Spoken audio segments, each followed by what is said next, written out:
চীন তাইওয়ানের ক্রমবর্ধমান উত্তেজনা যেন এখন ছড়িয়ে পড়েছে সাগরের তলদেশেও। চীনের হাত থেকে নিজেদের সাবমেরিন কেবল রক্ষায় সার্বক্ষণিক তৎপর অবস্থানে তাইওয়ান কোস্ট গার্ডের সদস্যরা গ্রেজন কৌশল ব্যবহার করে এসব গুরুত্বপূর্ণ সাবমেরিন কেবল ধ্বংস করতে চাইছে চীন। এমন দাবিতে চীন সাগরের বিতর্কিত প্রণালীতে তটস্থ অবস্থানে তাইওয়ান। রয়টার্সে প্রকাশিত ভিডিওতে দেখা যায় তাইনান উপকূলের কাছে টহল দিচ্ছে তাইওয়ান কোস্টগার্ডের একটি জাহাজ।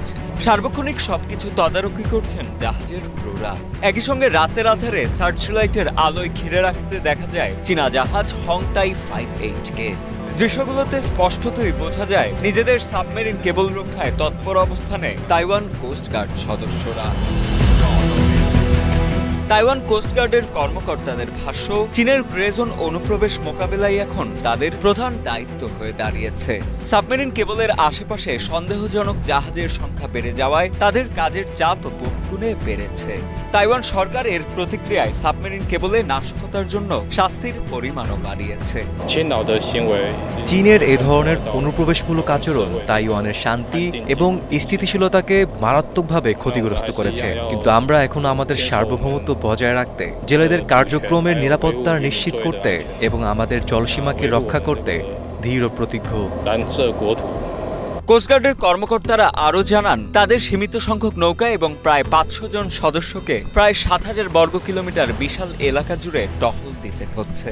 তাদের দাবি, চীনের এসব ছোট এবং দুর্বল জাহাজগুলো আসলে ক্যানন ফডারের মতো কাজ করছে, অর্থাৎ খুব কম খরচে তারা তাইওয়ানের জাতীয় অবকাঠামোতে বড় ধরনের ক্ষতির চেষ্টা করছে।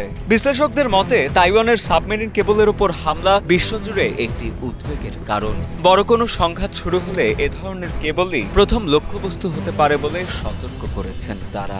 তাইওয়ান এখন আন্তর্জাতিক সহযোগিতার মাধ্যমে এই ঝুঁকি মোকাবিলা করে চলেছে, যা তাদের জাতীয় নিরাপত্তা ও বিশ্ব যোগাযোগের ভবিষ্যৎকে এক কঠিন চ্যালেঞ্জের মুখে ফেলেছে।